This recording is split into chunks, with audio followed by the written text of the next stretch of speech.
ایک مشہور لطیفہ ہے، تفسیر قرطبی کے اندر ذکر کرتے ہیں علامہ قرطبی رحمۃ اللہ علیہ کہ ابو جعفر منصور ایک بادشاہ تھا، وقت کا بادشاہ، اس کا ایک خاص ساتھی تھا، ٹھیک ہے، اس کا نام تھا موسیٰ بن عیسیٰ ہاشمی، اس کے یعنی دربار کے قریبی ساتھیوں میں سے تھا۔ تو اس کی بیوی تھی موسیٰ بن عیسیٰ کی، اور وہ اپنی بیوی کے ساتھ بہت زیادہ محبت کرتا تھا۔ ایک دن وہ اپنی بیوی کے ساتھ بیٹھا ہوا تھا اور اس طرح آپس میں گپ شپ لگا رہے تھے، چاندنی رات تھی، چاند نکلا ہوا تھا، 14ویں رات کے چاند۔ اس نے اپنی بیوی کو گپ شپ میں یہ کہا کہ اگر تو اس چاند سے خوبصورت نہ ہوئی نا تو تجھے 3 طلاق، تجھے 3 طلاق ہے اگر تو اس چاند سے خوبصورت نہ ہوئی۔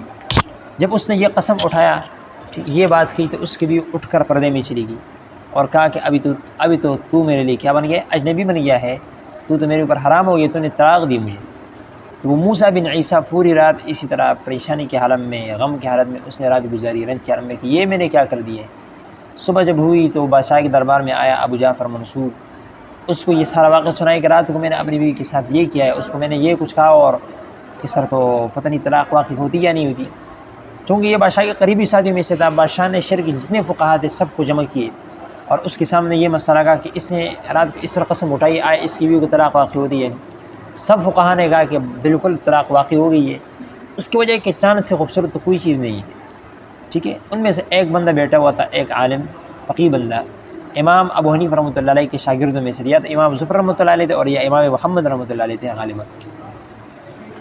بادشاہ نے اس کو کہا کہ ہاں بھائی تو بتا طلاق واقعی ہوئی یا نہیں۔ وہ خاموش بیٹھا ہوا تھا، اس نے کہا طلاق نہیں واقعی۔ پوچھا کیوں؟ کہا کہ اللہ رب العزت نے انسان کو سب سے زیادہ خوبصورت پیدا کیا، چاند سے بھی خوبصورت انسان ہے۔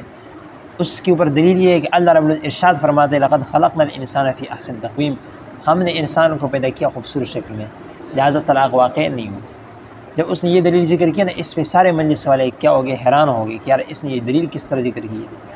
چنانچہ بادشاہ نے حکم صادر کیا کہ اس کی بیوی کو طلاق واقع نہیں ہوئی۔ تو اللہ رب العزت نے انسان کو سب سے زیادہ خوبصورت شکل میں پیدا کیا، مادے کے لحاظ سے، فطرت جبلت کے لحاظ سے۔ انسان سے زیادہ خوبصورت چیز کوئی نہیں ہے، نہ چاند ہے، نہ سورج ہے، نہ پانی ہے، نہ ہوائیں وغیرہ وغیرہ۔ سب سے زیادہ خوبصورت چیز مخلوقات میں سے کیا ہے؟ انسان۔